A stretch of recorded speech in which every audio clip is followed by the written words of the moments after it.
je veux louer ton Saint-Nom, agneau de Dieu, mon Dieu, tu es digne de recevoir la gloire.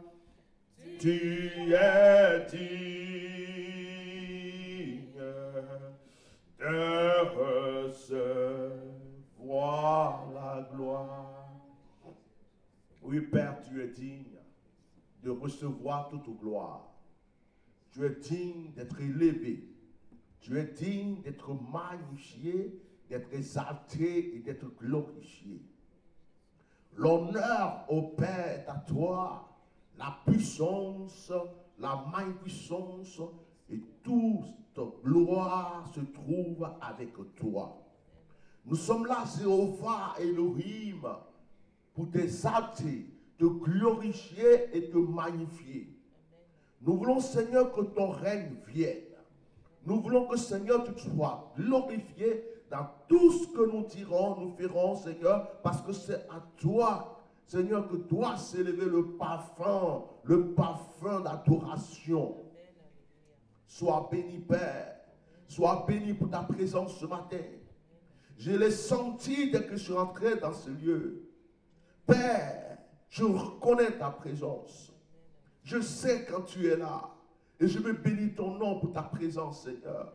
Et je sais, Seigneur, que ce matin encore, tu vas parler à notre âme. Tu vas parler à notre vie. Tu vas parler à nos cœurs. Et nous voulons te saluer. Nous voulons te glorifier pour cela, Papa. Dans le nom de Yahweh, notre Père. Amen. Amen. Que le Seigneur soit béni. On peut l'acclamer. L'acclamer tout puissant, s'il vous plaît. Gloire à Dieu. Que le Seigneur soit loué. Pour vous asseoir un instant, s'il vous plaît. Nous voulons bénir le nom du Seigneur ce matin. Je salue la présence de nouvelles personnes que je n'ai pas encore vues. On aura l'occasion de se saluer tout à l'heure. Je bénis Dieu pour la vie des membres de cette église qui sont en train vraiment de se dévouer pour l'avancement de l'œuvre. Je bénis Dieu pour la présence du frère et des sœurs hier pour vraiment le nettoyage du lieu de prière, parce que nous nettoyons nos maisons, nous nettoyons nos chambres, nous nettoyons nos salons, et souvent nous oublions que la maison de Dieu a besoin de propreté. Et ce matin, je suis heureux d'être dans ce lieu de prière parce que pour moi, tout brille. Et quand j'ai pris l'escalier, que je venais, que j'ai regardé la porte d'entrée, j'avais l'impression que la porte était ouverte, tellement que ça brillait. Et j'ai failli même demander, mais pourquoi vous avez ouvert la porte? Parce qu'il fait froid. Amen. Je bénis Dieu. Vous savez, quand quelqu'un fait quelque chose de bien, il faut avoir l'habitude de lui dire que c'est bien. Et quand ça ne va pas, il faut aussi dire que ça ne va pas. Il ne faut pas passer son temps à dire ça ne va pas, et puis ne jamais dire que ça va. Amen. Et c'est vraiment bien, le sol brille, les tapis sont propres, la chair propre, Dieu lui-même est content de parler ce matin. Tout va bien. Alléluia. Gloire à Dieu. Alléluia. Bien-aimés, ce matin, je vais vous donner d'abord une courte exhortation et après je vais prêcher le message que Dieu m'a donné. La courte exhortation que je vais donner concerne le pardon. Alléluia. Je voulais enlever quelque chose dans la tête de certaines personnes et je voulais que nous apprenions quelque chose nous-mêmes. Vous savez, ce n'est pas le message que je dois prêcher ce matin, mais c'est le message que Dieu m'a donné qui peut aider quelqu'un. Alléluia. Il y a beaucoup de passages dans la Bible qui parlent du pardon. Beaucoup de passages qui disent que Dieu lui-même nous pardonne. Déjà, car Dieu a tant aimé le monde, qu'il a donné son Fils unique, afin que quiconque croit en lui ne périsse point, mais qu'il ait la vie éternelle. Dieu est amour. Dieu est rempli de pardon. Dieu est prêt à nous pardonner, quelle que soit la faute que nous faisons. Nous sommes d'accord. Dieu ne refusera jamais le pardon à un de ses enfants, sinon Jésus-Christ ne serait même pas mort pour l'humanité. Mais quand tu lis la Bible dit aussi que lorsque tu as offensé ton frère, tu dois aller vers qui? Est-ce que la Bible dit d'aller vers Dieu quand tu as offensé ton frère? La Bible dit, quand tu as offensé ton frère, tu vas vers ce frère et tu lui demandes pardon. Et le pardon de ton frère permettra à Dieu aussi de te pardonner. Alors, beaucoup de chrétiens aujourd'hui sont dans l'ignorance. Alléluia. Beaucoup de chrétiens ne comprennent pas que le pardon entre frère et frère, ou frère et sœur, est important. C'est-à-dire, j'offense une sœur, j'offense un frère, et je me mets à genoux, et je me mets à prier pour demander le pardon de Dieu. Dieu ne te pardonnera pas, parce que ça ne le concerne pas. Je ne sais pas si vous me comprenez. Ça ne concerne pas Dieu. Cette histoire est entre toi et ton frère. C'est comme un papa qui a des enfants et qui, ses enfants sont en train de se prendre la tête et il y a un qui vient voir le papa. Le papa, tout sagement, va dire à un de ses enfants, à celui qui est venu le voir, va voir ton frère ou va voir ta soeur et régler ce problème entre vous. Ça ne concerne pas papa. L'enfant n'a pas offensé papa. Si c'était papa, papa lui aurait dit directement les choses. Amen. Dans Matthieu, le chapitre 18, vous n'êtes pas obligé de le prendre, si vous le prenez, parce qu'on va aller très vite. Matthieu 18, à partir du verset 15, il est écrit. Si ton frère a péché, va et reprends-le entre toi et lui seul. S'il t'écoute, tu as gagné ton frère. Mais s'il ne t'écoute pas, prends avec toi une ou deux personnes, afin que toute l'affaire se règle sur la déclaration de 2 ou 3 témoins. S'il refuse de les écouter, dis-le à l'église. S'il refuse aussi d'écouter l'église, qu'il soit pour toi comme un païen et un publicain. Hein? Et le verset 18 qui est très important pour moi ce matin dit, je vous le dis en vérité, tout ce que vous lierez sur la terre sera lié dans le ciel. Et tout ce que vous délierez sur la terre sera délié dans le ciel. Je vous dis encore que si deux d'entre vous s'accordent sur la terre pour demander une chose quelconque, elle leur sera accordée par mon Père qui est dans les cieux. Bien-aimés, souvent on traduit ce passage, on parle de la prière. Si deux s'accordent pour demander quelque chose, Dieu les donne, c'est vrai. C'est vrai. Mais quand on dit si deux s'accordent, alors que quand on lit ce passage, il commence par le pardon.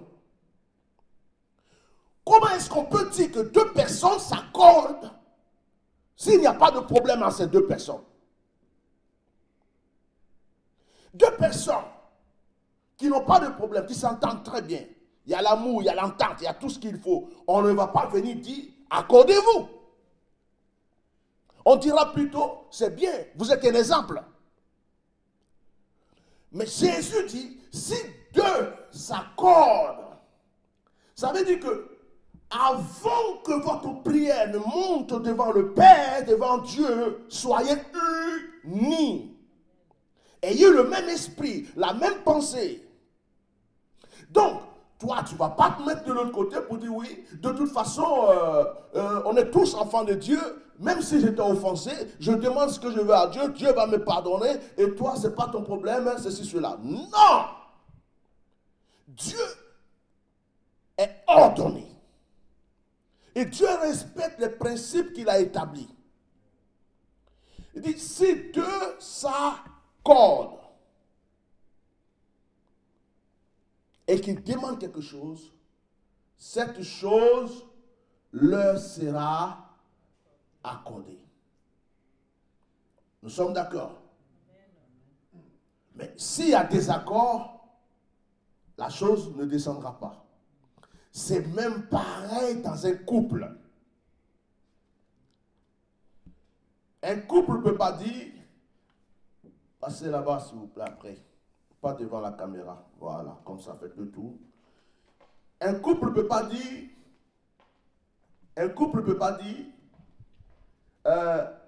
moi la femme, je suis aussi une fille de Dieu, de toute façon on a tous le Saint-Esprit, on a tous la parole de Dieu, on a tous ceci ou cela, et que tu sois content ou pas, pendant que peut-être que le mari est en train de pleurer dans le lit parce que madame l'a offensé, quelque chose lui a fait très mal, et puis madame dit, oh Seigneur, alléluia, tu es merveilleux. Le Seigneur dit, mais tu te moques de moi.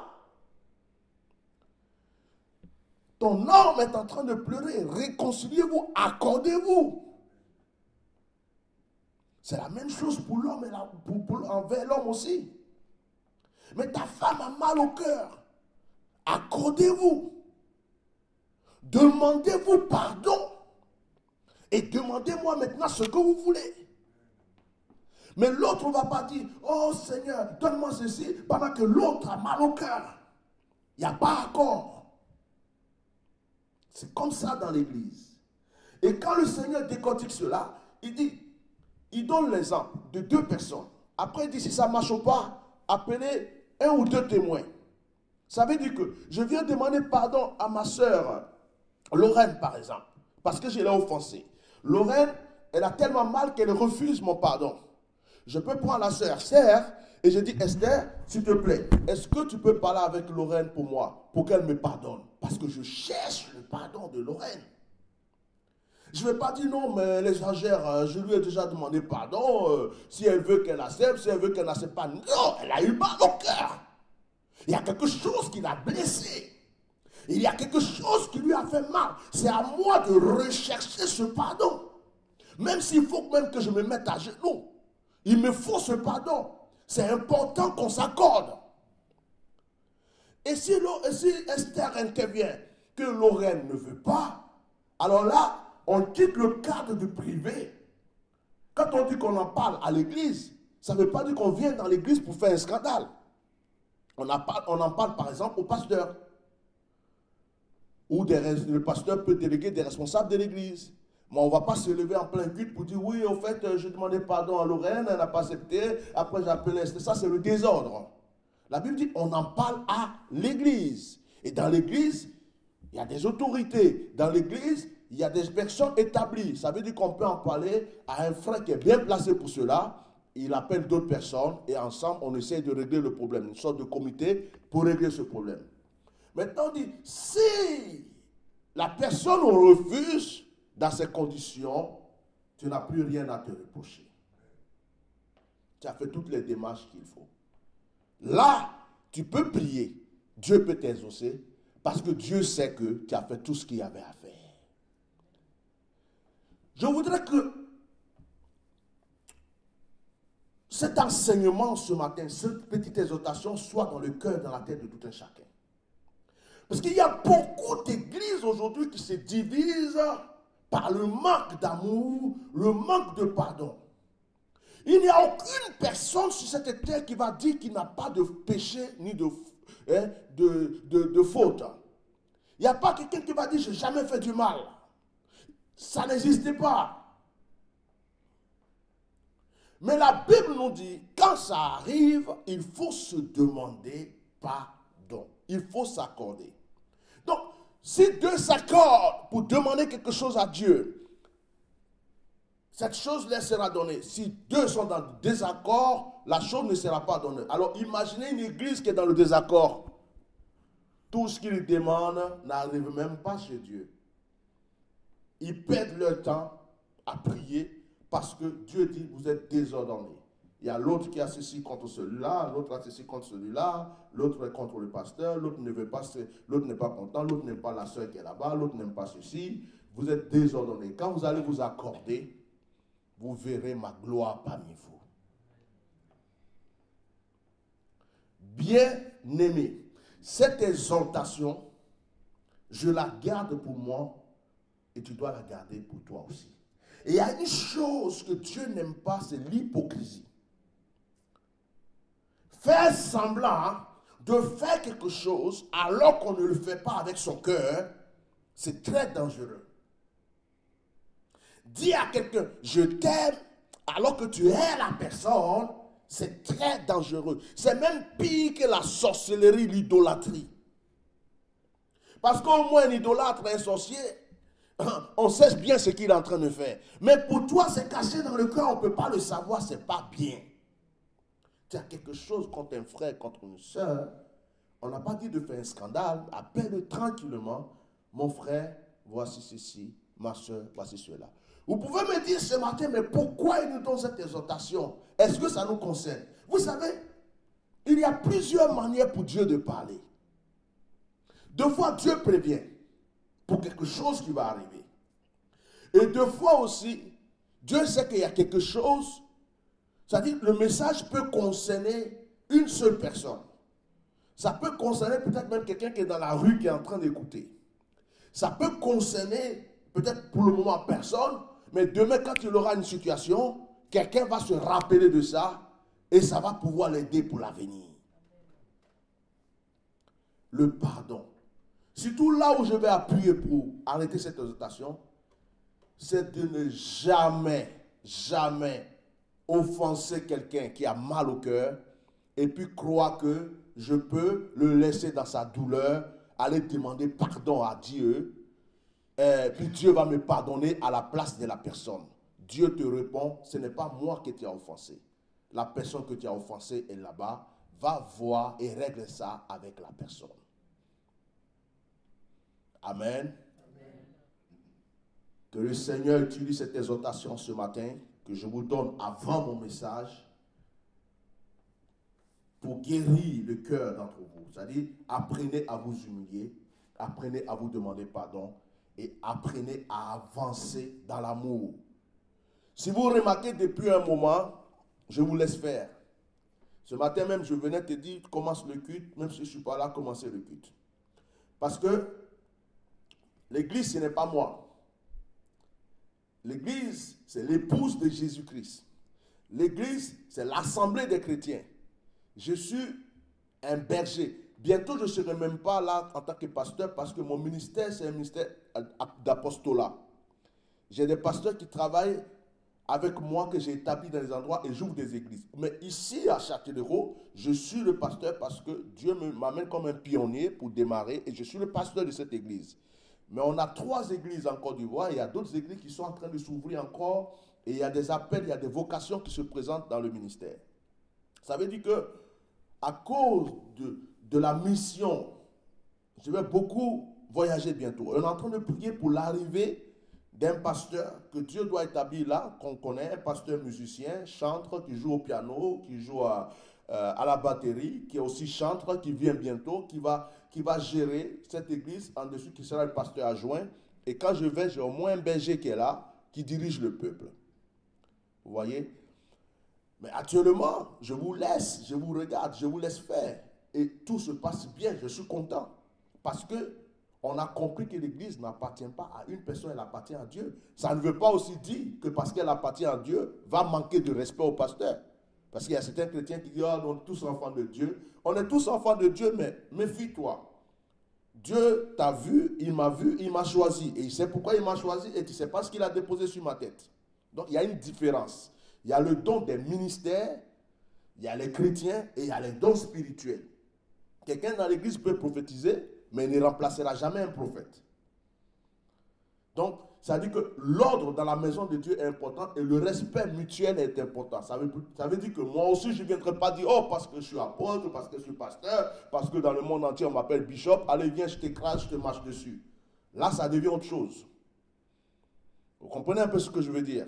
C'est-à-dire que moi-même, je dois vous communiquer l'amour, vous donner l'amour, et vous devrez me rendre l'amour et me communiquer l'amour. Je dois aussi vous communiquer le respect, vous devrez me donner ce respect aussi.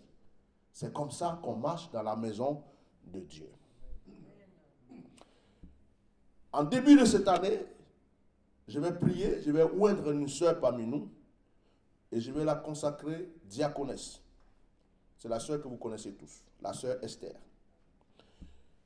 ça va arriver au fur et à mesure. Dieu va choisir, des gens vont venir, il aura des évangélistes, il aura des pasteurs, il aura des missionnaires, Dieu va faire ce qu'il veut. Mais je priais, le Seigneur m'a dit, établis la diaconesse. Et je l'enseignerai sur les responsabilités de diaconesse. Et quand je lui ai soufflé comme ça au téléphone, elle m'a dit, mais j'étais diaconesse déjà en Afrique avant de venir. J'ai dit, ah, Dieu ne parle pas pour rien. Aujourd'hui, je vais vous dire sincèrement, elle mérite cette responsabilité parce que je veux dire que depuis qu'elle est là, j'arrive à me reposer, à souffler, parce qu'elle joue vraiment ce rôle de diaconesse. Amen. Donc, bien-aimés, respectez-vous, aimez-vous. C'est-à-dire que quand même l'homme de Dieu n'est pas là, qu'il soit tranquille parce qu'il sait qu'il y a une église pure, une église remplie d'amour, une église remplie de tendresse. Même s'il y a un problème, les enfants de Dieu sauront comment le régler. Il n'est pas obligé de courir pour venir régler les problèmes parce que le peuple de Dieu sait ce que c'est que l'amour, le pardon et avancer dans la gloire de Dieu. Que le Seigneur vous bénisse ce matin.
Champion, c'est ce que nous sommes.